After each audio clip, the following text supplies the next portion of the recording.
नमस्कार मित्रों, आप सभी का और एक बार हार्दिक स्वागत करता हूँ। एलटीआर हिंदी मेंस की परीक्षा बहुत करीब आ चुकी है और आप भी निरंतर प्रयासरत हैं। आशा करता हूँ आप सभी के लिए ये वीडियो काफ़ी लाभदायक सिद्ध होने वाली है। अंत तक ज़रूर देखने का प्रयास करेंगे। पहला प्रश्न, गजाधर बाबू रेलवे में कितने साल तक नौकरी किए थे? गजाधर बाबू रेलवे में 35 साल तक नौकरी किए थे। कितने साल तक मित्रों? 35 साल तक। आप एक बार सुन लेंगे तो आपको पूरी तरह से याद हो जाएगी। गणेशी के घर वाली ने गजाधर बाबू के लिए कौन से लड्डू बना दिए थे? गजाधर बाबू के लिए गणेशी के घर वाले ने बेसन के लड्डू बना दिए थे। गजाधर बाबू के बड़े लड़के का नाम क्या था? गजाधर बाबू के बड़े लड़के का नाम अमर था। अमर सबसे बड़ा था, इसीलिए वो अमर हो गया। इस ट्रिक से हम याद कर सकते हैं। गजाधर बाबू के बड़े लड़के का नाम अमर था। बड़ी लड़की का नाम कांति, छोटी लड़की का नाम बसंती और छोटा लड़का का नाम नरेंद्र। गजाधर बाबू को किस मिल में नौकरी मिल गई थी? किस मिल में नौकरी मिल गई थी? तो इसका सही आंसर होगा चीनी का मिल था। लेकिन मिल किसकी थी? सेठ रामजी लाल की मिल थी। घेसु कितने साल पहले ठाकुर की बारात में गया था और ये संवाद अपने पुत्र माधव से करता है? कितने साल पहले ठाकुर की बारात का याद घेसु को याद आ जाता है? कितने साल पहले? 20 साल पहले घेसु ठाकुर की बारात में गया हुआ था। घेसु एक दिन काम करता तो कितना दिन आराम करता था? घेसु एक दिन काम करता तो 3 दिन आराम करता था। कबीर के किस दोहे में ईश्वर के चारों ओर होने का वर्णन किया है, अर्थात ईश्वर सर्वव्यापी है?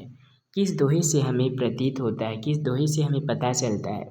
इसका सही आंसर होगा मित्रों कस्तूरी कुंडली बसे। कस्तूरी कुंडली बसे मृग ढूंढे वन माही, ऐसे घटी घटी राम है दुनिया जाने नाही। जिस तरह से एक हरिण अपने कस्तूरी को ढूंढने के लिए वन वन भटकता है, लेकिन वो समझ नहीं पाता कि उसके नाभि के अंदर ही वो सुगंध है, ठीक इसी प्रकार हम मनुष्य भी हैं। हम श्री राम को, हम ईश्वर को हर घट में, हर चारों ओर ढूंढते हैं, लेकिन ईश्वर का वास इंसान का हृदय है और इंसान का हृदय ही मंदिर है। हल को जाड़े भगाने के लिए कितना चीलम पी चुका हुआ था? हल को 8 चीलम पी चुका था जाड़े भगाने के लिए। बगीचे में हल को किस पेड़ की पत्तियां बटोरने गया हुआ था?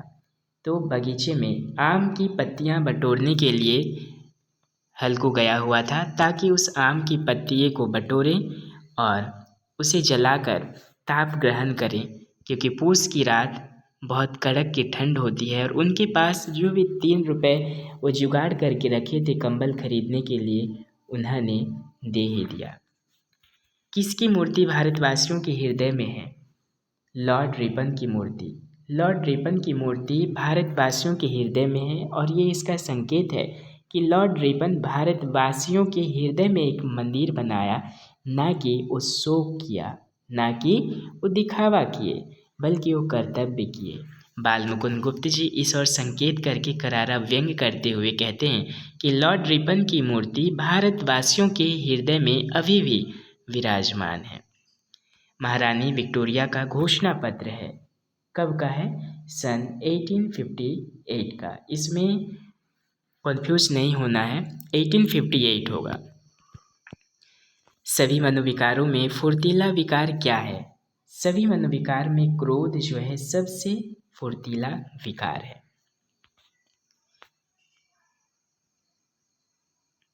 किसी बात का बुरा लगना उसकी असहायता का क्षोभ युक्त और आवेगपूर्ण अनुभव होना क्या कहलाता है? इसका सही आंसर होगा अमर्ष। यदि हमें किसी बात का बुरा लग जाता है और हम उसे सहन नहीं कर पाते हैं और हमारे अंदर वो आवेग चले आता है, उसका जब हम अनुभव करते हैं तो उसे हम अमर्ष कहते हैं। आशा करता हूँ आप सभी के लिए वीडियो काफ़ी लाभदायक सिद्ध होने वाली है। आप अंत तक सीखने का ज़रूर प्रयास करें। अगर आपके मन में कुछ डाउट है तो बेझिझक आप कमेंट्स कर सकते हैं। कमेंट का जवाब देने के लिए प्रयासरत रहूँगा। क्रोध का एक हल्का रूप चिड़चिड़ाहट है, जिसकी व्यंजना प्राय कहाँ तक सीमित रहती है? जिसकी व्यंजना करना मात्र शब्द तक ही सीमित रहती है। सबसे पहले क्रोध आने से पहले हम चिड़चिड़ा जाते हैं, तो उसकी व्यंजना जो है मात्र शब्द तक ही सीमित होता है। हम उसके बदले कुछ कर नहीं पाते। जिस पर क्रोध प्रकट किया जाता है वह यदि डर जाता और नम्र होकर पश्चाताप करता है तो किसका अवसर सामने आता है? तो इसका सही आंसर होगा क्षमा का। किसकी प्रतिष्ठा के बाद अशोक के फूल को साहित्य के सिंहासन से चुपचाप उतार दिया गया था? भारत में समय के अनुसार विभिन्न साम्राज्य आए। यहाँ पे कहा गया है कि मुसलमानी सल्तनत प्रतिष्ठा के बाद अशोक के फूल को साहित्य के सिंहासन से चुपचाप उतार दिया गया था। मुसलमानी सल्तनत। किसने भारतवर्ष को महामानव समुद्र कहा? रविन्द्रनाथ जी ने भारतवर्ष को महामानव समुद्र कहा। गंधर्व, यक्ष और अप्सरा किस में कुशल थे, यानी किस चीज को करने में पारंगत थे? गंधर्व, यक्ष और अप्सरा नाच गान करने में कुशल थे, निपुण थे, पारंगत थे। साहब, नारद को वचन के रूप में दरखास्त पर क्या रखने को कहा? दरखास्त वजन के रूप में अर्थात रिश्वत के रूप में नारद से बोले कि आप अपनी वीणा दरखास्त पर रख दीजिए। साहब अपनी बेटी को जल्दी संगीत क्यों सिखाना चाहते थे? वीणा सिखाने के लिए, गायन के लिए या उसकी शादी के लिए? तो उसकी शादी करना चाहते थे साहब, इसीलिए वे अपनी बेटी को जल्दी संगीत सिखाना चाहते थे। सुखदा को बालिका विद्यालय में कितने रुपए पर नौकरी हो गई थी? सुखदा को 50 रुपये पर नौकरी हो गई थी बालिका विद्यालय में। परिवर्तन प्रकृति का नियम है, आत्मा का नहीं, किसने कहा? परिवर्तन जो है प्रकृति का नियम है, ये आत्मा का नहीं है। ये जो संवाद है ये बीजगुप्त का है, और बीजगुप्त तभी कहते हैं जब चित्रलेखा कहती है कि ये जो संसार परिवर्तनशील है तो प्रेम का भी इस पर असर पड़ सकता है, मतलब प्रेम भी परिवर्तनशील हो सकता है। तब बीजगुप्त कहते हैं कि ये परिवर्तन प्रकृति का नियम है लेकिन आत्मा का नहीं, अर्थात आत्मा का संबंध जो है अमरता के साथ है। आत्मा कभी बदल नहीं सकता, और प्रेम आत्मा से होता है, शरीर से नहीं होता। ये कथन भी बीजगुप्त का ही है, ये संवाद उन्हीं का है। महाराज मधुलिका को खेत का पुरस्कार के रूप में क्या दिए थे? खेत के पुरस्कार के रूप में स्वर्ण मुद्राएं प्रदान किए थे। अरुण कहाँ का राजकुमार था? अरुण मगध का राजकुमार था। चंपा द्वीप नाम किसने रखा था? चंपा द्वीप नाम बुद्धगुप्त ने रखा था। इनमें पत्ते नहीं होते, तना ही तना है, ऐसा किसने कहा? ऐसा बड़दादा ने कहा था। बड़दादा ने किसे कहा था ये आप कमेंट करके बताएंगे। इनमें पत्ते नहीं होते, तना ही तना है, ऐसा किसने कहा? ऐसा बड़दादा ने कहा, लेकिन किससे कहा? ये प्रश्न आपके लिए है, कमेंट में उत्तर प्रदान करें। अरे राम, बिल्ली तो मर गई। माजी, ऐसा किसने कहा? ऐसा मारी ने कहा कि माँ बिल्ली तो मर गई।